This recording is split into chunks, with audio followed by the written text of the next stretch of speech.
Kai Sotto preparado ng lumaro para sa PBA. Alamin kung saan kupunan na posibleng lumaro ito. Paano na nga ba ang NBA goal nito? Yan ang ating mga pag-uusapan para sa video natin na ito. So halos maglilimang buwan na nang mapahinga mula sa isang bangungot na injury ang ating pambato na si Kai Sotto. Isang common injury pero isa rin sa mga injury na kinatatakutan ng marami mga malalaro, lalo na sa larangan ng basketball. Ang torn ACL kasi ay isa sa mga injury na talagang nagpo-pose ng karir ng isang basketball player, 6 hanggang 9 na buwan.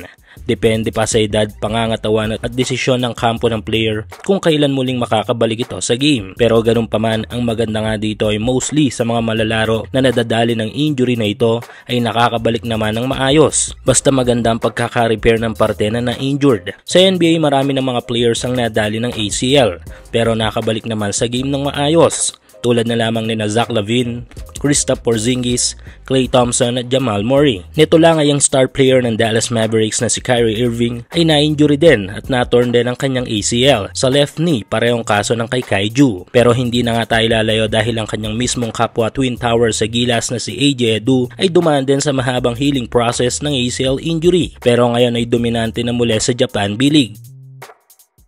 Yes, panahon lang talaga ng pagpapagaling ang matinding kalaban dito ni Kai. Dahil bilang basketball is life player at kasagsagan ng paglakas ng laro nito ay nakakahinayang nawala ito sa basketball court. Anyway, bago ma-injury si Kai ay more on good things at mga positibong performance ang kanyang naidala sa kanyang career. Tulad na lamang ng pagdodomina sa first and second window ng FIBA Asia Cup qualifiers at pagiging isa sa mga top center player ng Japan kontra sa mix of local Japanese centers at mga international import ng iba pa nga dito ay dating mga NBA player. Kaya ganito pa man ang nangyari kay Kai ay masasabi nating may tutuloy ang NBA goal nito matapos siyang magpagaling sa kanyang injury. Pero tila may bagay na magbabago ng goal ng ating pambato. Ito nga yung kanyang tila na pipintong paglalaro. Ongoing pa rin ang up to 6,000 pesos bonus na ipinamimigay ni 1x sa inyong first cash in. Hulaan kung sino ang mananalo sa laro sa PBA, NBA, FIBA o sa kahit anong liga ng basketball sa Asia. At kung tama kayo magkakapera ka, kaya i-click lang ang link sa ating comment section at ilagay ang promo code na makikita nyo sa ibaba ng screen.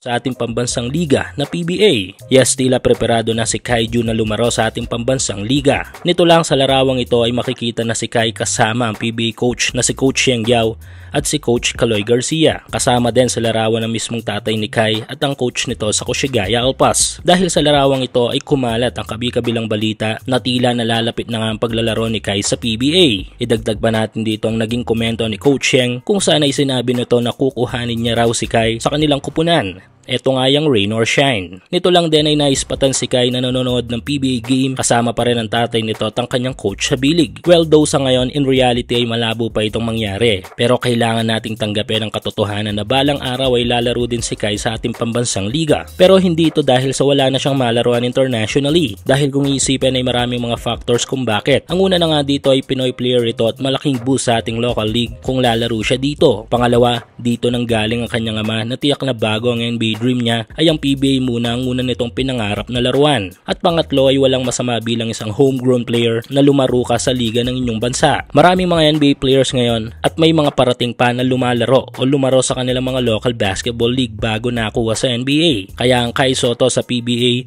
ay magiging posible yan balang araw. At hindi ito makaka-down sa career ni Kai as a player. Pero sa ngayon ay muli nating makikita si Kai Ju sa B-League ng Japan ng isa o dalawa pang season. Hindi rin natin tinatanggal ang NBL Australia or NBA possibilities.